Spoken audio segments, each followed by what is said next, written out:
I want you to turn to your neighbor and shout to them, it was a miracle. Got a neighbor on the other side, shout to them, it was a miracle. Amen. You may be seated in the Lord's presence. Somebody came to church this morning looking for a miracle. Someone came in church this morning in need of a miracle. Somebody else came to church this morning the recipient of a miracle. God has done some miracles in and through your life. This miracle recorded in John chapter 5 comes on the heels of a miracle that Jesus had performed in John chapter 4. In John 4, it was the healing of a nobleman's son. The man came to Jesus. His son was sick, nearing death. And Jesus said, go on back home. Your boy is already healed. And when the man got home, word was able to reach him that we don't know who did it. We don't know how they did it, but your son is well. The man in Mark 4 was able to testify, oh, I know how it was done, and I know who did it. A man named Jesus performed a long-distance miracle.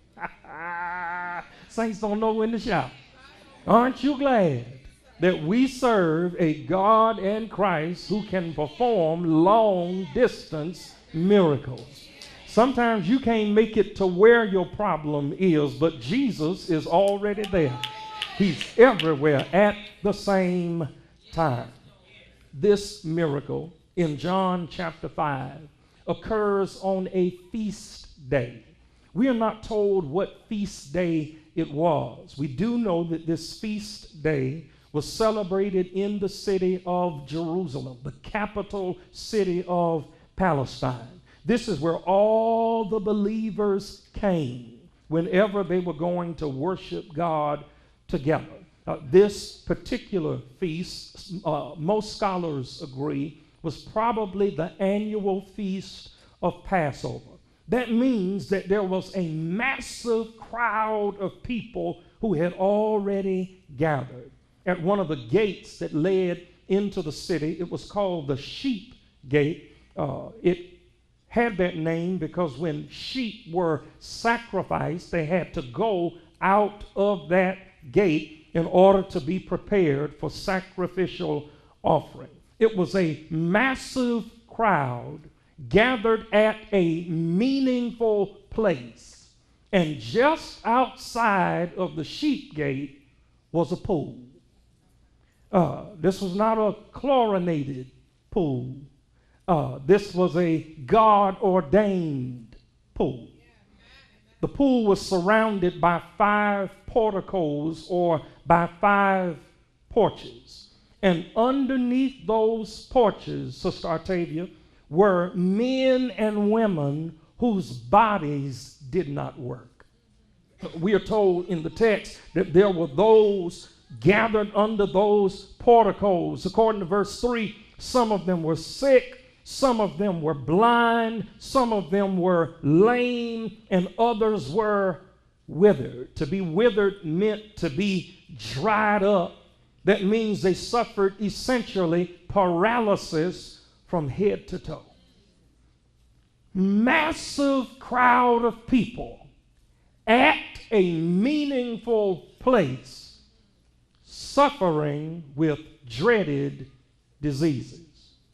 And it was on this day that Jesus decides to perform a miracle at a large facility in a meaningful place with a crowd filled with infirmity. If I were breaking this into pieces, that would have to be the first piece.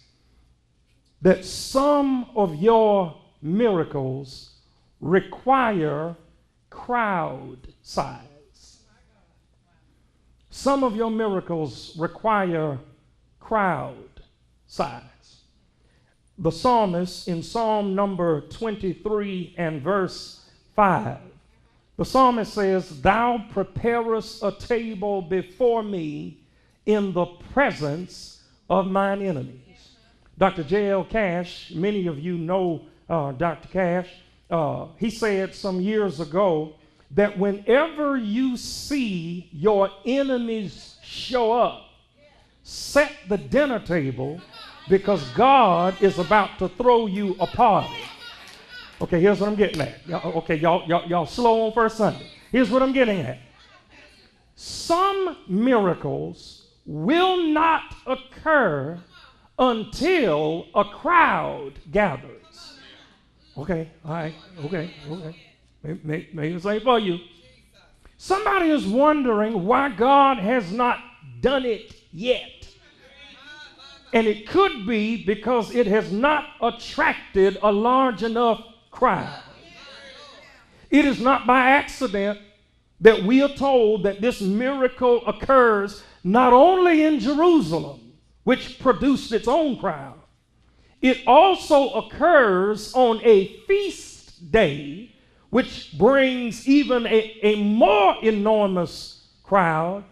It also occurs by the sheep gate under the porches that were already packed with a multitude of lame people. It is not by accident that we are told over and over again that there was a crowd present for this miracle.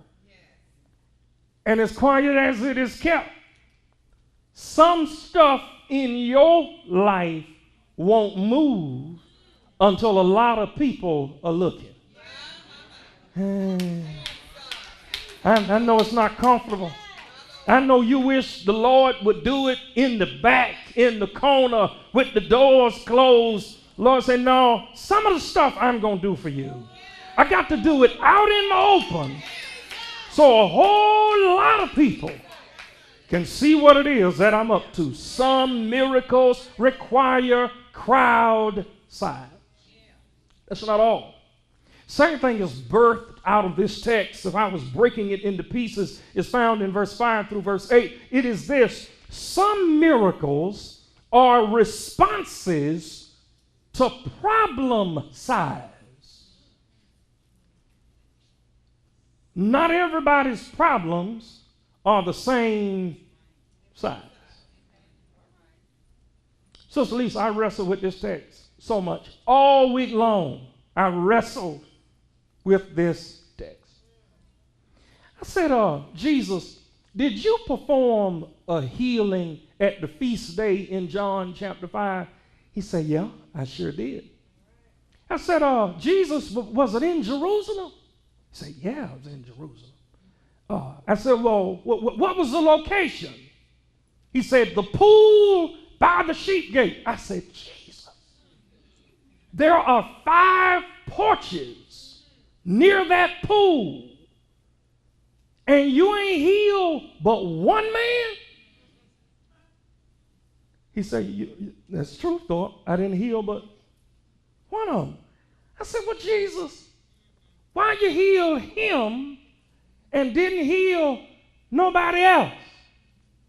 He said, first Thorpe, you're looking at the wrong thing. Before you look at why I didn't heal anybody else, just focus on why I healed him. We are told clearly in verse 3 that there was a multitude of sick, blind, lame, withered, waiting on the moving of the waters. But watch verse 5. A man was there who had been ill for 38 years. When Jesus saw him lying there and knew that he had already been a long time in that condition, he said to him, do you wish to get well? The sick man answered him, sir, I have no man to put me into the pool when the water is stirred up, but while I am coming, another steps down before me. Jesus said to him, get up, pick up your pallet, and walk. Verse 9 says, immediately the man became well. Between the severity of his condition and the longevity of his suffering made him the sickest man at the pool. And Jesus said, today, if I'm going to heal anybody right now, it's going to be the sickest man at the pool. He can heal all of us. Yes. He can heal all of us at the same time. Yes. He just doesn't always do it. And sometimes we get bent out of shape when the Lord shows up at our neighbor's address and does not come to our address, instead of celebrating the fact at least he's in the neighborhood.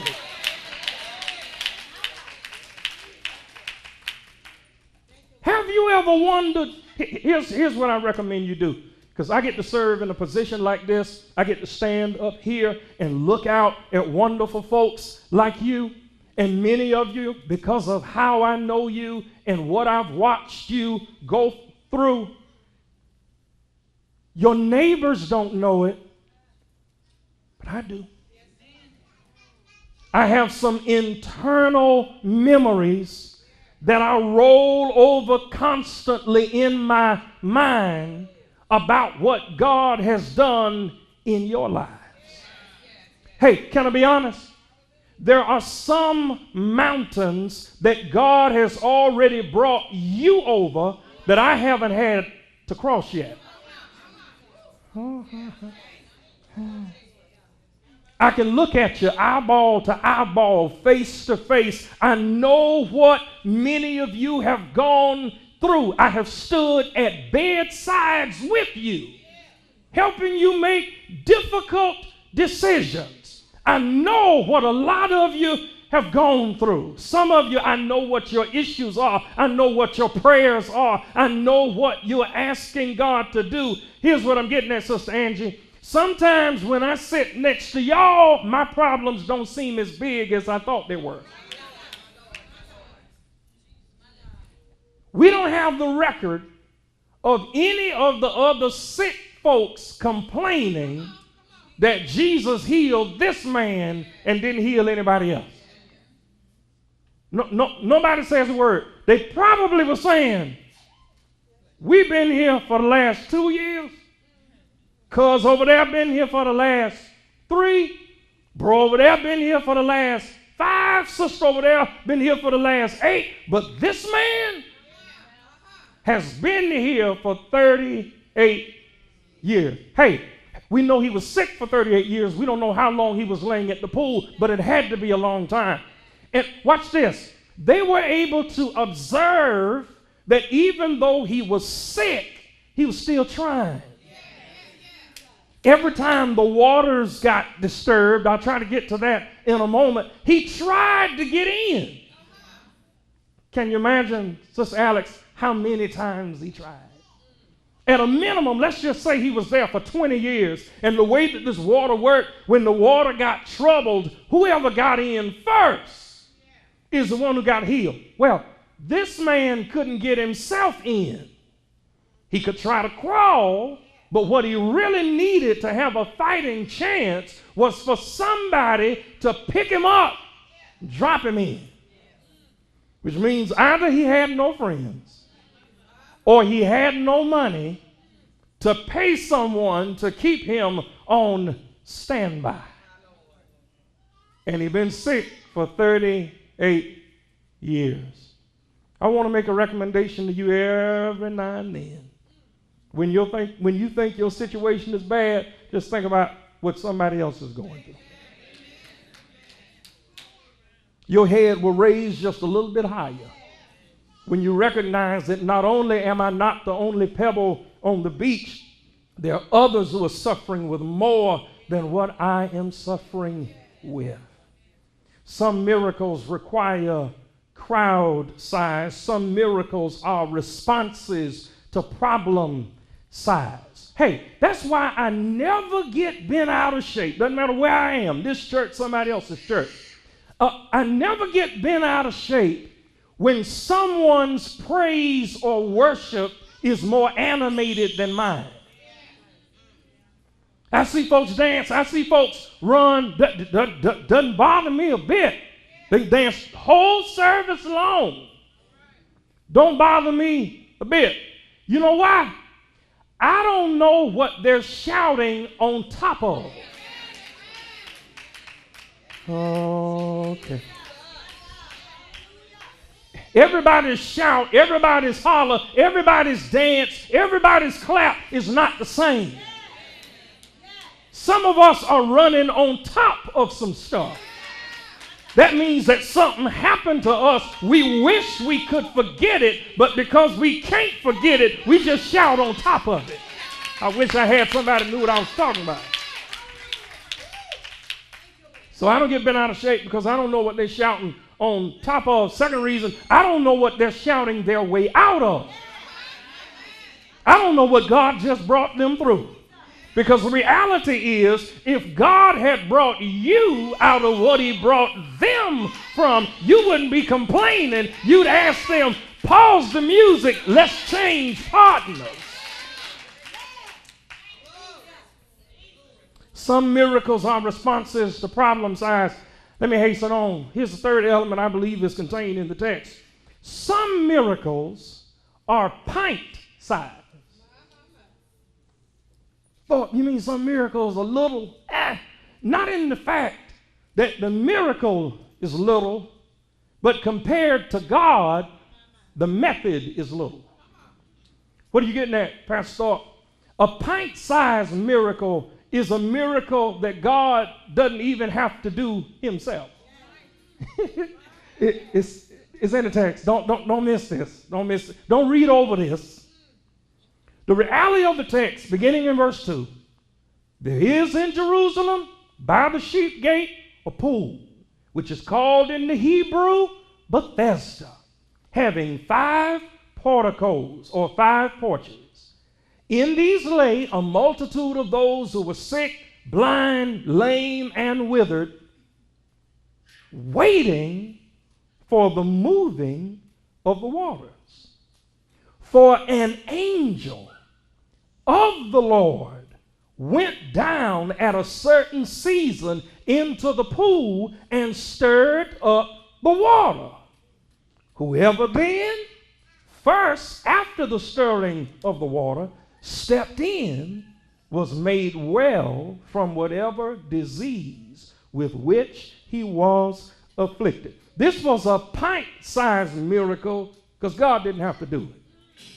And I want to recommend to you that you get your miracle lenses checked. Some of us, only thing you waiting on is a divine-sized miracle. But some of the miracles the Lord wants to work for you are pint-sized miracles. Miracles that occur through other people. We're not told what this angel's name was. We are told that this angel had enough power that he could go down to a certain pool, stir up the water, and healing would be left behind for whoever got in first. That means he didn't have all power, but he did have some power. What we've got to learn how to do is to celebrate life's little miracles that come to us from God, but through somebody else. Can I give you an example? This is not a part of your printed outline. Favor is a miracle. When people do stuff for you that they really didn't have to do, that's a miracle. Favor is a miracle. Every time somebody lets you in traffic when other people have been blocking you from getting in traffic, that's a miracle. And you need to learn how to celebrate it. Some of y'all need to start performing more miracles and be nicer. Got an I love Jesus bumper sticker on and won't even let nobody pull in the traffic. Because I pull up alongside people when they don't let me in. After I get in, I pull up alongside. I look over at you. I do. I probably shouldn't, but I do. Favor is a miracle. Hey, here's another one. Family is a miracle. When you've got people in your life who love you unconditionally, they may not be perfect, but thank God for family. Favor is a miracle. Family is a miracle. Here's a third one. Forgiveness is a miracle. See, when you think about family, that's people who love you unconditionally. But when you think about forgiveness, it makes you think about the people who still love you even after you did them wrong. Did you notice in verse 2 that this miracle occurs at a place called Bethesda? That phrase, the Hebrew Bethesda, means house of mercy. And every one of us in here can use some mercy. That's why you need to be careful who you take to court with you, because they need to know what to pray for. Y'all too deep. Be careful who you take to court with you, because they need to know what to pray for. Sometimes when people go to court with you, they can say, Lord, give us justice. We want justice to be served. And you say, amen. There's some other times when people come to court with you and you know you're guilty. You don't need them praying, Lord, give him justice. No, Lord, have mercy. Because mercy suits my case. This was a pint-sized miracle because it came through someone other than God, from God, but it made a detour and came through someone else. And you need to learn how to be thankful for however the Lord decides to bless you. Well, some miracles require crowd size. Some miracles are responses to problem size. Some miracles are pint size. Here's the last thing and I'm out. All miracles must be God size. I didn't understand this text. I couldn't. I wrestled with it. Been seeing it all my life and wrestled with it. It was not until I took a field trip to Jerusalem on the feast day when Jesus was present and he decided to go by the merchant gate where sheep were sold for the purpose of animal sacrifice. And I looked out and I saw 5 porches.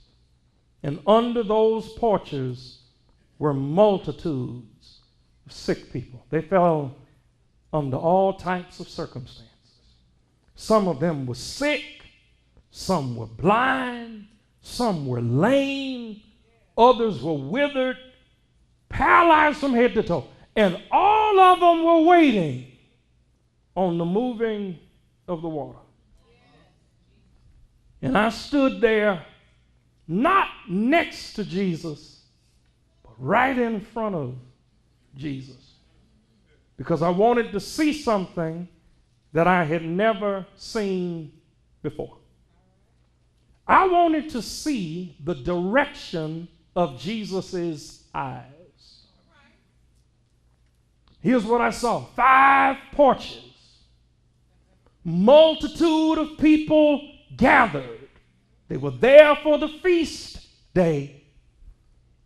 And along with that multitude of sick people, there were others in the multitude who had to stop by the pool of Bethesda just in case that was the day the troubling of the water would occur. It's kind of like stopping by Yellowstone just in case Old Faithful erupts. That's a geyser. Some of y'all thought I was talking about your last boyfriend. No, Old Faithful is a geyser. Spews up water from the heart of the earth. So there were sick people under the porches. There were well people all around the pool just in case the water got moved that day. And Jesus showed up and said, look at this crowd. Look at all these people. Sick people here, well people here. Some want to be healed, some just there to observe. Jesus said, let me find the sickest thing out here. And he surveyed the crowd and looked and saw a man, we'll see it in a few minutes, who had both external issues and internal issues. And the Bible says Jesus concluded that this man had been sick for 38 years. And after surveying the crowd, Jesus said, sir, you want to get healed today? It almost seems like a benign question. He at the pool where healing occurs. Do you want to get healed is what Jesus said. And the man explains, he said, sir, I don't have anybody to put me into the pool when the water is stirred. He says, while I'm trying to step in, somebody else keeps stepping in ahead of me. Jesus didn't ask him again if he wanted to be healed. That's normally how we preach this. Normally preachers say, man, you want to be healed? Well, see, the problem is I don't have anybody to put me in. Here's what preachers normally say. That ain't what I asked you. I asked you if you wanted to be made whole. Don't put words in Jesus' mouth. The text works all by itself. Jesus surveyed all them sick folk. He said, I'm going to get the sickest one out of him. Because this miracle is not about y'all, it's about me. The best things that God will ever do in your life are the things you don't get credit for, but he gets glory from. Okay, I'm going to hit rewind. Saints don't know when to shout. The biggest things he will do in your life are not the things you get credit for, but the things he gets glory from. Here's what Jesus was really asking the man. Can I use you today? Can I take your 38-year-old condition and flip it for my glory? So the man says, whenever I'm trying to get in, somebody always steps in ahead of me. Jesus said, bruh, here's what your answer is. Get up, pick up your pallet, and walk. It all sounds so simple. But he's been sick for 38 years. Get up. Jesus, I've been balled up for 38 years, and you want me to get up? And after you get up, whatever you've been laying on, pick that up too. And after you pick it up, walk off. Get up, pick it up, walk. What has been carrying you, now I want you to carry it. Some of us been delivered, but you refuse to take your testimony with you. Somebody needs to know that it was the Lord who brought you out and the Lord who delivered you. All right. I thought y'all already read it. I thought you would have been ahead of me and known when to shout. But y'all waiting on me. Verse 9, immediately the man became well, picked up his pallet, and began to walk. Here is the key to the entire miracle. Now it was the Sabbath on that day. All right, here's a miracle. Jesus said, I got a bunch of people here who need health because they were sick hanging out under these porches. They need health. Jesus said, but I also have a crowd of hypocrites. And I need to teach both of them a lesson. Because you'll read in a moment, the hypocrites did not celebrate the fact that a man who had been sick for 38 years is now carrying what used to carry him. The hypocrites had a problem with the day he was carrying it on. Verse 10, so the Jews were saying to the man who was cured, it is the Sabbath day, and it is not permissible for you to carry your pallet. But he answered them, he who made me well was the one who said to me, pick up your pallet and walk. You know what he's saying was, I've been around y'all hypocrites at least for 38 years. Y'all couldn't do nothing for me. So when this man made me well, whatever tickets I get after that, I'm going to mail them to him. Verse 12, they asked him, who is the man who said to you, pick up your pallet and walk? But the man who was healed did not know who it was, for Jesus had slipped away while there was a crowd in that place. Here's verse 14. Afterward. Thank God for afterward. Afterward, Jesus found him in the club.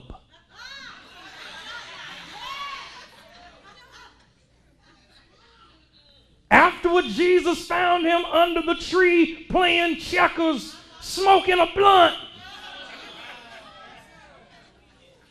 Afterward, Jesus found him in the temple. Hey, he had a lot of other places he could have gone. He'd been sick 38 years. We don't know how many years he was hanging out on the porch. Some of us, get me to the club. We'd stopped by the house and picked up our club clothes. Can you imagine what your club clothes looked like 38 years ago? He'd had on platform sandals because you know they didn't wear shoes. Butterfly tunic, they didn't have shirts. Where did Jesus find him? In the temple. So verse 14, afterward, Jesus found him in the temple and said to him, behold, you have become well. Ooh, don't let this bother you. Do not sin anymore, so that nothing worse happens to you. He had some issues on the outside, but he also had an issue on the inside. Hey, everybody reads the Bible differently. When I read this, Sister Stacy, my first thought was, I'm glad Jesus healed him at the pool, but called his sin out when he caught him at the temple. Okay. His healing was public, but his correction was private. I don't know who this is for, but I'm glad sometime the Lord waits until I get home.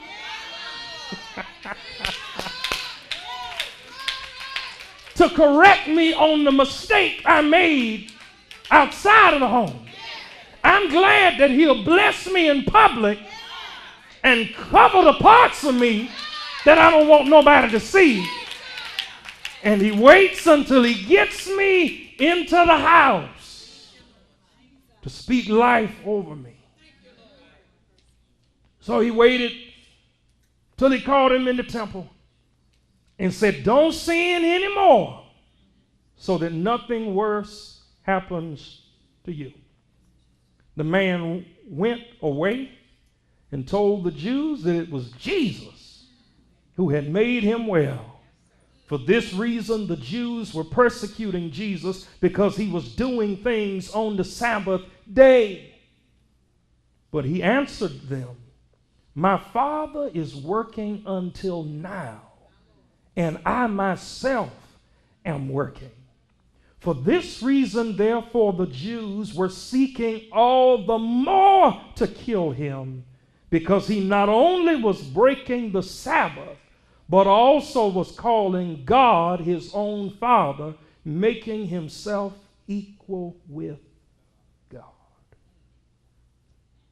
Which means if you want a miracle, make it about him instead of it being about you. Lord, I need you to do this for my sake, but for your glory. Hey, you know what you need to do often? Our men are coming now. You know what you need to do often? You need to do a glory check. You need to do a glory check. You want a new car? Ask God, why you want a new car? My cousin got one. Wrong reason. Wrong reason. Lord, I want it for your glory. So that when others see me, they see the you in me.